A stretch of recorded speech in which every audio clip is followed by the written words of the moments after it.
Hi, I'm Meredith Hutchison Hartley, and welcome back to the Hidden History of Business podcast. I am so excited to share our next episode with you. This is an interview that we did with nationally renowned percussionist Dr. Michael Waldrop, who is currently the Director of Percussion Studies Program at Eastern Washington University, which is about 20 miles west of where we live in Spokane. We decided to do this interview because as we were researching our previous episode and looking into the history of Zildjian, which is a very old cymbal maker, Frank said, wouldn't it be great if we could actually interview a percussionist about how history has affected them? I said, I know just the person. Now, I had discovered Dr. Waldrop's music the previous spring, so about a year ago, when we were working on a huge deadline. I was pulling 16-hour days, and I really wanted some local music to listen to. I wanted something upbeat, and I really love jazz. So I Googled Spokane and jazz music, and up popped Dr. Waldrop's album, which had just been released in March. And I sat there and I streamed the whole thing. It was absolutely beautiful. I fell in love with the music. It's called Time Within Itself, and you can get it on his website. That's www.michaelwaldrop.net. Waldrop is Waldrop, and on iTunes. It's a big band album. Dr. Waldrop composed all of the music himself. It has so many musical icons participating in this just amazing album. So when Frank said that it would be great to interview a percussionist, I said, we have to get this man. We have to reach out to him. So we did. I sent him an email out of the blue asking if we could steal just a few minutes of his time. We went to Eastern Washington University, and he invited us into the percussion suite there, where we sat in this room that was crowded with drum sets and cymbals and all sorts of interesting instruments, and he let us pick his brain for about an hour. One of the things I love most about this interview is that in the background you can hear one of his students practicing a beautiful piece, and this went on throughout the entire interview, and we thought about editing it out, but it is just too beautiful. I really love the work, so we've left that in, so you'll be hearing that music coming in and out in the background as we go. As an introduction to Dr. Waldrop, he started with percussion as a kid, drumming along with the radio. His parents really supported that interest. They got him drums, they got him lessons, and he was playing professionally by the time he was 17 in Ithaca, New York. Well, after going to college, he decided to get a master's degree at the University of Memphis, where he got his master's in jazz performance.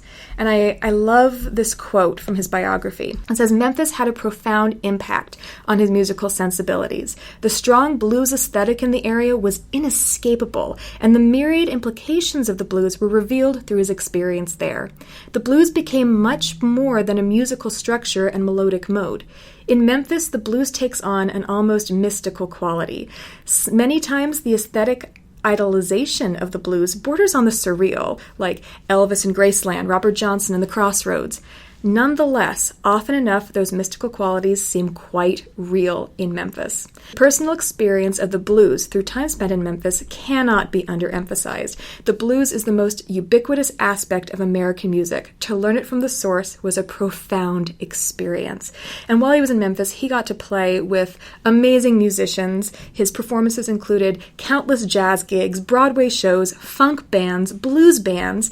He was able to back jazz greats like Phineas Newborn, Della Reese, Elaine Elias, Randy Brecker, Marvin Stamm. I can guarantee you've probably heard his work because he was invited by keyboard great Lester Schnell, who's worked with Isaac Hayes, he worked on Shaft, to help record the soundtrack for National Lampoon's Christmas Vacation. So if you've heard that or seen that movie, you've heard some of his work. He also taught jazz theory at the University of Memphis in the late 90s. He spent 10 years forming and recording with the Jazz Orchestra of the Delta. After Memphis, Dr. Waldrop moved to Chicago, where he worked playing in orchestras and jazz ensembles, and particularly Broadway shows. In fact, for a time, he toured Europe with a production of 42nd Street. Then he received a fellowship and received his doctorate from University of North Texas, after which he went and taught at Mesa State College, University of Toledo, and now he's at Eastern Washington University here in the Pacific Northwest. EWU has this just amazing, strong jazz program, and he continues to perform and compose with other great jazz musicians. His latest release, in March of this last year, was an album of his own compositions of big band music. It's called Time Within Itself, and as I said before, that's how I found him. Now, this album premiered in Memphis at the University of Memphis's Jazz Week, and it received absolutely rave reviews. For example, Jack Bowers, jazz music reviewer, said, Waldrop's first visit to the recording studio with his own big band was worth the wait. Other reviews, this is from Tim Davies, Grammy-nominated composer, orchestrator, and drummer, said, it is always refreshing to hear new original big band music. Michael Waldrop and Jack Cooper have struck a great balance on their new album from Origin Records, Time Within Itself. Nothing drives band better than a drummer playing his own music. There is a special groove that comes out that feels just right. However, without great arrangements, the music might turn into one long funky drum solo. That is for sure not the case here. Cooper's colorful and inventive arrangements brings all the tune to life, showcasing his style while bringing out the best in Waldrop's tunes. Now, this album, Time Within Itself, is available for digital download or purchase via his website, www.michaelwaldrop.net. That's Michael Waldrop, WALDROP.net. You can also get it on iTunes. It costs about $7.92 there. And you might not realize this, but you're already familiar with Dr. Waldrop's work because he has graciously allowed us to sample from his album. And the music that you hear playing at the beginning and end of each of our episodes is from his album. It's a track called Delineations, and we appreciate that so much. We really encourage you to support artists. Go out, check out his album. You can also stream most of the songs via his website. We'll also be sampling from different songs on the album throughout the interview, so if you hear something that you like, head on over to iTunes or his website, and you can buy the entire album or an individual track there. And with that, let's jump on into the interview.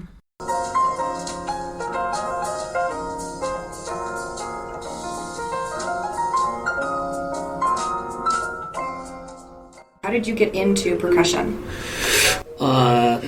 I like rock music in the 60s when I started playing.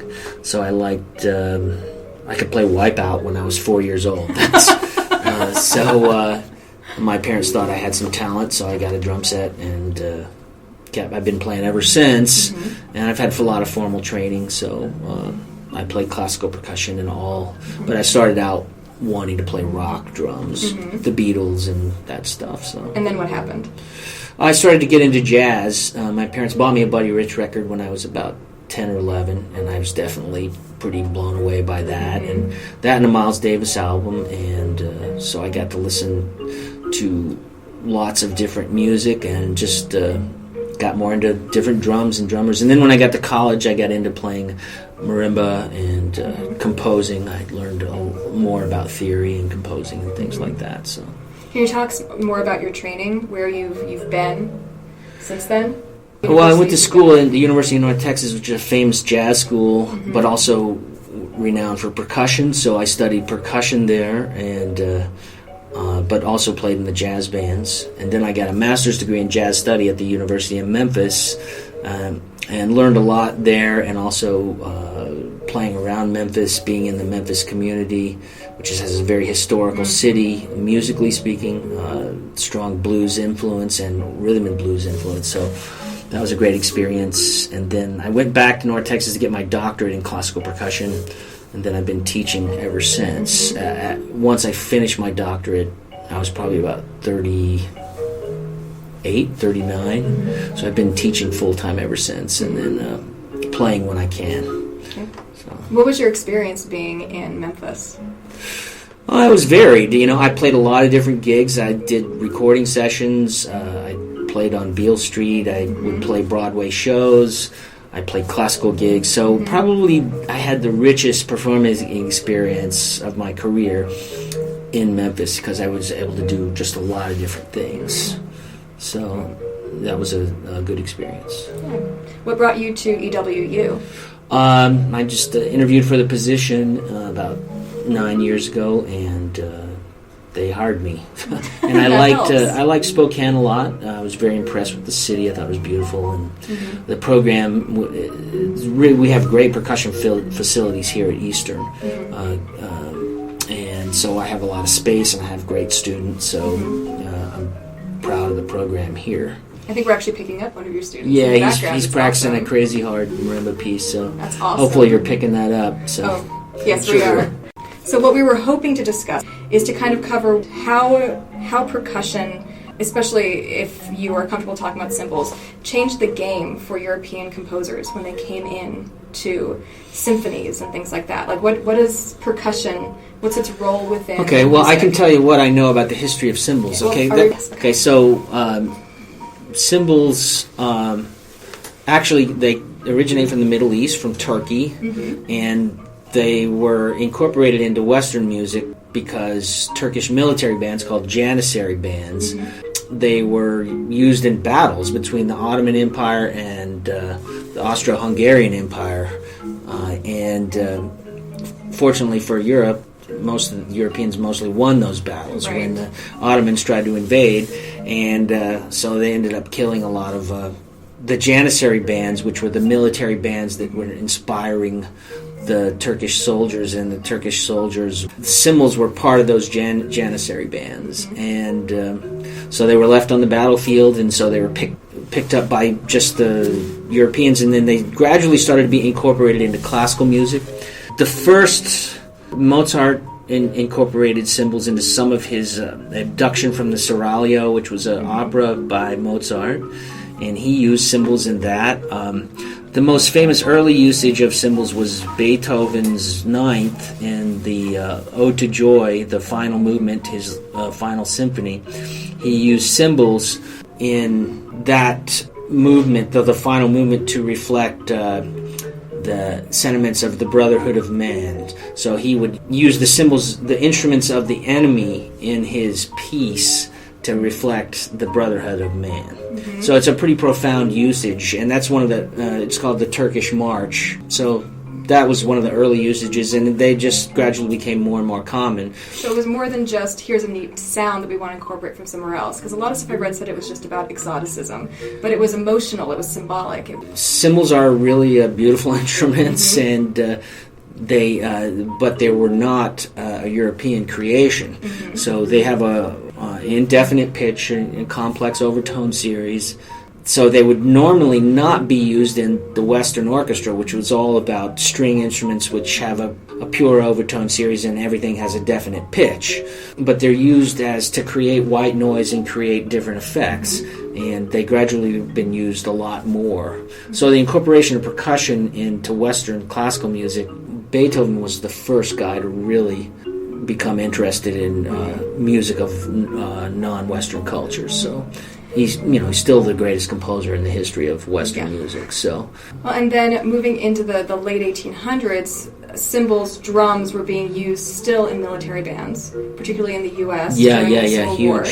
And that's when we start seeing like pedals being developed more on drums and. Okay, so now you're talking more about the drum industry, but the development of pedals, that has an interesting story. That's completely a commercial development. So it was like vaudeville drummers, people who had theaters, they had to pay two drummers to play in the pit orchestra.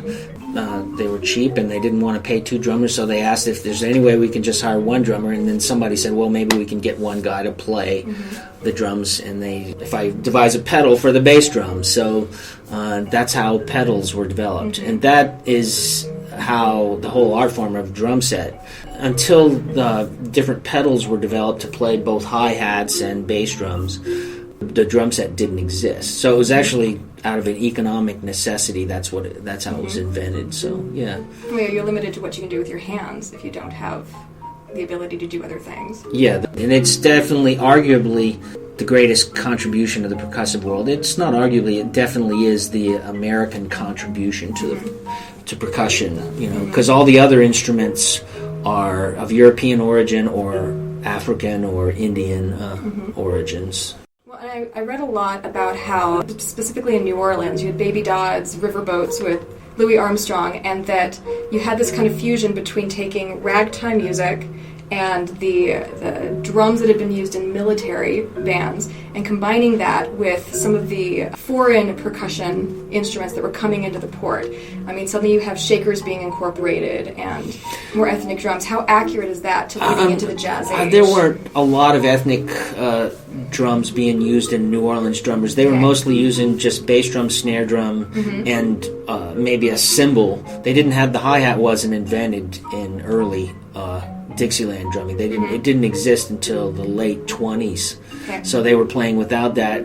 They would use something they called Chinese tom-toms, but they were really similar to, they weren't that distinctive in sound. So those are more romanticized apocryphal stories. Yeah, I don't think there was a lot of incorporation of drums. There was a lot of commerce in New Orleans between the Caribbean and the United States, but Caribbean drums were not part of early Dixieland. So Caribbean drums being hand drums, African drums like conga drums and bata drums, and they were pretty much confined to the Caribbean, and those drums were forbidden. American slaves weren't allowed to use those. But the story is in Congo Square in New Orleans, even before the Civil War, that was one of the few places where slaves were allowed to congregate and play traditional instruments. So, I don't know. I mean, we don't really know because it wasn't really well documented. It wasn't documented. Early jazz was not documented with recording because the first jazz recording was like 1918. I would say it's all speculation. But the jazz that I know of from 1917 onward did not incorporate Caribbean drums. It was all more American military instruments.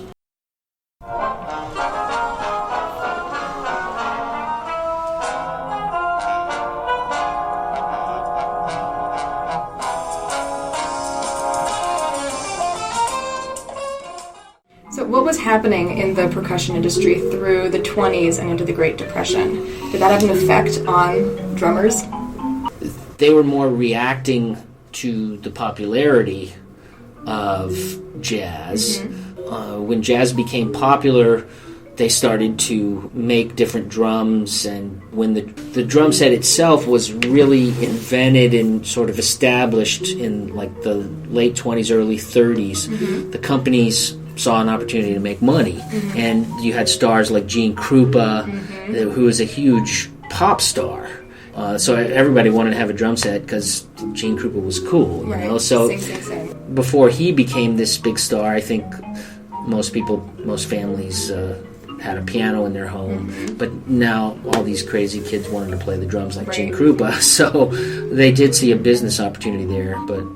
Well, and that's what I found a lot, is that the percussion, being a percussionist wasn't as even, considered or understood before then, even though I found that people were interacting with it all the time, that percussionists were the sound effects masters of the silent film industry. Well, the silent films had live musicians, so that's that's another, I talk about vaudeville, but they had traps, that's the trap set.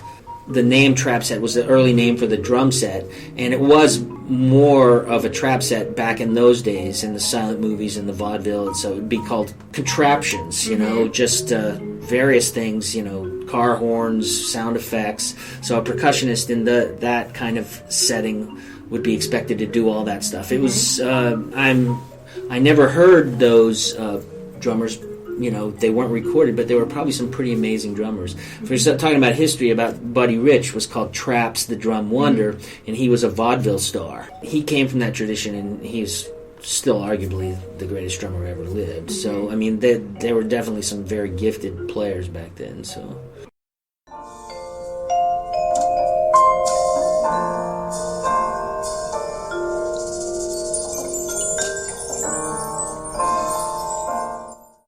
You are a clinician for Yamaha, and you endorse their drum sets, correct? That's correct, yes. Okay. Can you talk some about what the process is for you as a musician selecting what percussion instruments you're going to use? What's the quality difference? What are you looking for? I can say unequivocally Yamaha makes great equipment. They're a great company in every respect. They support their artists. They support the equipment. Everything they make is high level. The drums are terrific. The marimbas, the vibraphones, the timpani, they're not the only company that makes great equipment, but they're arguably the most diverse of the companies. So Ludwig Musser's probably the American company that would be closest in terms of being diverse. But Yamaha makes great drum sets, great marimbas, great vibraphones. They don't make cymbals, but usually cymbals are specialized companies. So, yeah, does that answer your question? Yeah, it does. Okay. You said that they support their artists. What does that mean for you? Well, if I do a clinic, they'll support that financially so that I can go to a high school or something and go demonstrate and perform for students. That helps get their product in front of students, but it also promotes the art form. And they don't really ask questions about it. That they understand that they're not just about promoting Yamaha instruments; they're about promoting music. And Yamaha is one of the few companies really behind that. They promote artists. They have competitions where they give students scholarships, and they don't require that the students play Yamaha. Maybe during the competitions they play Yamaha, but it's just a really good company. So it's not an American company, sorry to say. Well, it's really a world company. Yeah, they make good motorcycles too. I think do. I've never driven one, but So a lot. I actually did a few informal polls asking people how much innovation they thought there had been in the percussion industry with percussion instruments in the last 50 years, and I was really surprised that a lot of folks who gave me feedback said they didn't really think there'd been any, because it's a drum, right? You cover it and it makes a noise. You hit it. Oh, that's a. I know, right? That's a strange statement. No, but there's been incredible. These are from laymen. So can you explain more to people who there's aren't been an musicians? Incredible amount of innovation. You can look at here look at these pedals here. We talked about pedals. I have a remote hi-hat pedal. I have a double bass drum pedal. So those are huge innovations that happened in my lifetime. Just the proliferation of cymbal companies, the various cymbals, is incredible. And improvements in hardware. I can't say that the drums themselves have improved. So a lot of people value vintage drums like old Slingerland Radio. King Slingerland was an American company. They made great drums, and so old drums, sometimes just the drum itself, some of the older drums are great. They had maybe better wood, or I don't know what they had more raw materials back in the older days. So there's definitely some older instruments that have advantages over new instruments, but Stradivarius with violins. Yeah, it's like the same concept, but overall I would say the drums are much better. They have better construction. They're more precisely constructed now, and so I don't play vintage drums. I think the newer ones are overall better, but definitely some of the vintage drums are great. I'm just not that, I don't really delve into to it that much. Are a lot of these changes driven by research being done by the company that then comes down to the musicians, or is it a feedback cycle where it's definitely a feedback cycle? And Yamaha's a good company. They listen to you. That you talk to all the reps. I've offered feedback. They haven't incorporated any of my suggestions as of yet, but maybe they'll listen to this podcast and do it. So, we'll make sure to send it to them. Yeah, but it's definitely a feedback thing. So, and the really good companies are constantly communicating with their artists about that. So, and artists have good ideas, and it's the artists who really, are innovative. A lot of the inventions, instruments are created by drummers, so.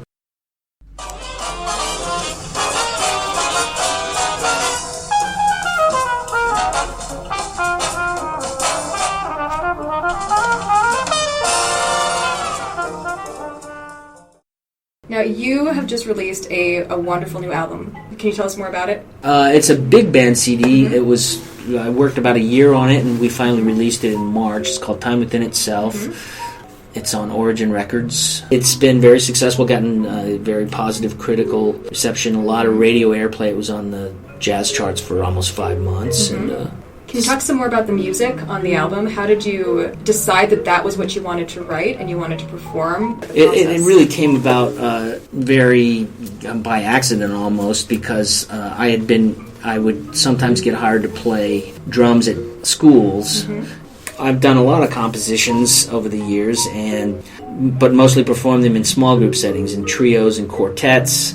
And so I contacted one of my favorite arrangers, Jack Cooper, and said, would you be willing to arrange a few of my tunes for a big band? And he said, well, just send me some of your music and I'll check it out. And I sent him 10 tunes, and he got back to me right away and said, oh yeah, I like these, and I'd be happy to arrange them. And so he did one arrangement, and then I talked about compensation for him, and I figuring out ways to fund it, and I realized that we have grants through the university, so I applied for a grant and I just wrote in the grant, I said, he's going to write me a whole album's worth of arrangements, figuring that I would get funded, for maybe one or two arrangements, and that would be it. But the EWU graciously said, that's a great idea, and they funded it, fully funded that, so it just kind of snowballed, and we said, we should record them, and it wasn't anything that happened like any grand master plan. It was, but the impetus was EWU's grant, so I owe my current employer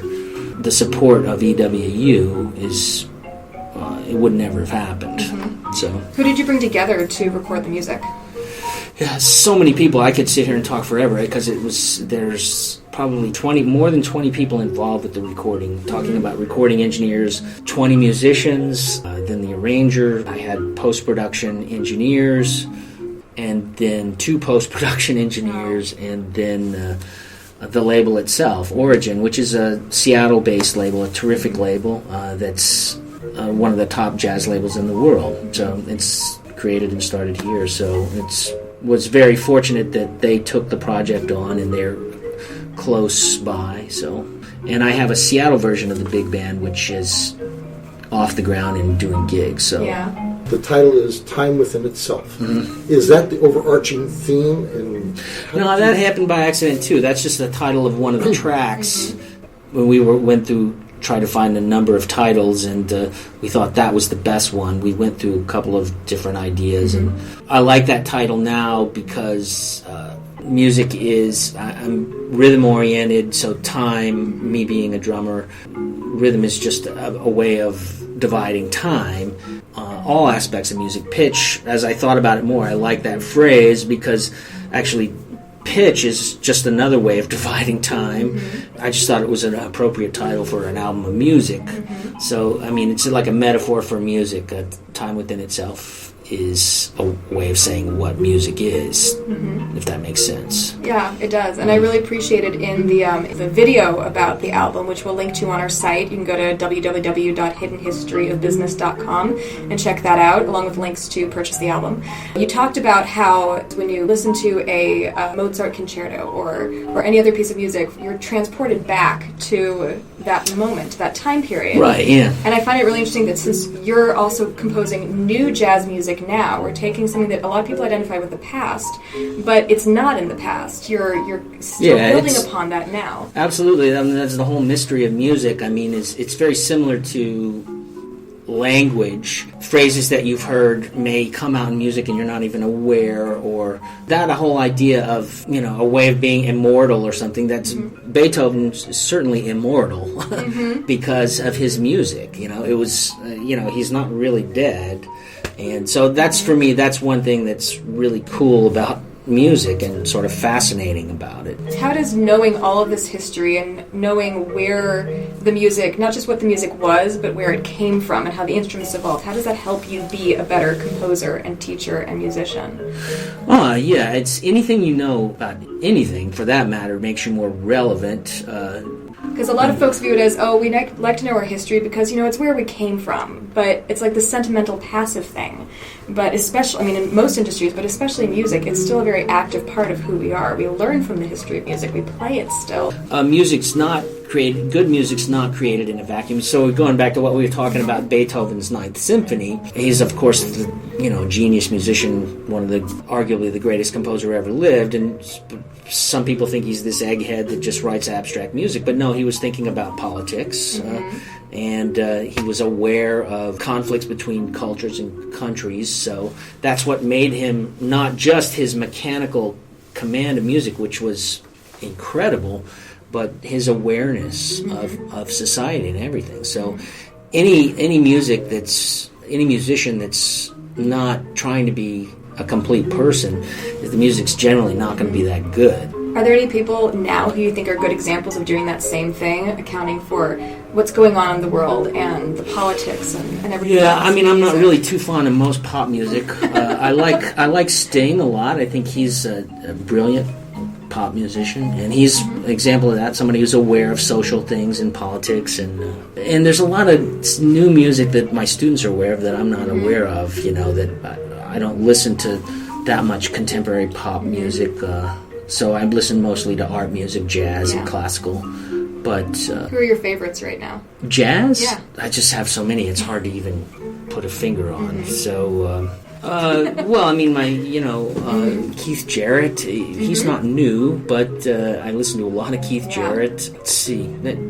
That's just kind of embarrassing that I can't just rattle off all the names that I listen to. But I'm pretty discerning. Some things that I don't like. I would say I'm mostly interested in the things that formed my tastes in the 80s, 70s, 80s, and 90s. So I do tend to listen to more of that music than I do the most current stuff. What other projects are you working on now? What else are you excited about? We're working on a possible sequel.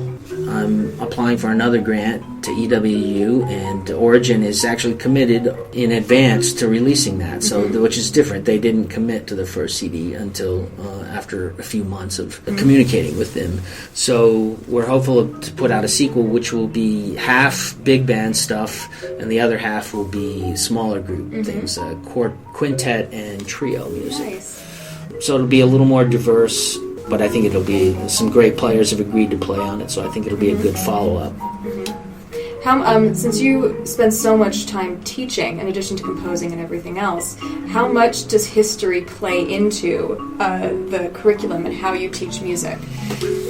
Is it incorporated completely? Is it kind of separated? Like, here we're going to learn the history and we're going to learn the technique separately. I would say it's more separate. I do teach jazz history here, so that's the one history course I teach, and I do teach some world music, short sections of world music classes. But in percussion lessons, I don't focus a lot on the history. I teach music and my lessons actually in a more scientific way. So I talk about mechanics. This is how your body moves. This is how music is constructed. And so you might be disappointed with how I teach actually to play, but I don't delve too much into the history. But then in other classes, you talk about the history. So it's about whatever works for your students. I mean, if that's what's working and that's what's producing people who can do what they need to do, then that's what matters.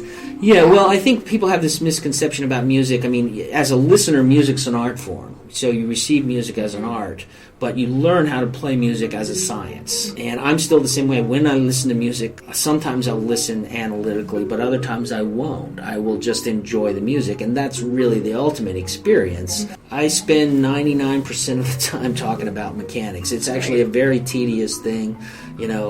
That's the behind-the-scenes kind of thing about music. The end result is just creating a product. So, I mean, I was really flattered that you said you like the CD. And I do, too. When I listen to it, I say, oh, wow, that sounds great. But most of the time while I was doing it, I was consumed with all the details. It's like, is this saxophone player going to be available to be there and do that at that particular time? And so that's the production end. I listed myself as the producer, and I was the producer of the CD, and that's what a producer does. We talk about time. The CD, the actual performance part of the CD, was recorded all in one day in an 8-hour session, about a 10-hour session. Really? And then there was about at least a year of work involved before and after the CD, which has nothing to do with the 8-hour recording session. Yep. So. I directed theater when we lived in D.C., and it's a very, similar process. Yeah, yes. Yeah. Hopefully this was interesting for you. Oh, it's amazingly interesting. If I can ask one more question, that's okay. What would you say to, you always hear parents saying, no, my kid wants a drum set. No, it'll be so noisy. Even if someone isn't going to end up being a master percussionist, what would you say to parents whose kids are interested in learning percussion? What's the value of it? Why should kids learn that? Well, I think it's an elemental instrument, Other than the singing and playing the drums are the two sort of most things that human beings have been doing. You're talking about history since the since the species began. So the desire to play the drums is a very natural human thing. So I don't think you should squelch that. They don't have to play drum set. You could have them play hand drums, and that's a non-Western approach to percussion. Put them in that direction; they're not as loud and sort of abrasive sounding as the drum set. So, but I think if somebody really wants to play, you should allow them to play and try and get them lessons. And that's awesome. Absolutely. Yeah. Thank you for letting us take up an hour of your time. If you'd like to learn more, please head over to www.hiddenhistoryofbusiness.com, where you can find more information about Michael Waldrop, about his album, and about other projects. We'll also have some other videos and additional material that you can check out. You can also find us on Facebook as The Hidden History of Business, and on Twitter, our handle is @HiddenBiz. That's @HiddenBiz. Also, please head on over to YouTube or Facebook and leave us a review. We love to hear feedback. And we hope you'll hang around for a couple of minutes and enjoy this longer selection from the track Geller's Cellar, one of the last tracks on Dr. Waldrop's album, Time Within Itself. Thank you so much for listening, and we'll see you next time.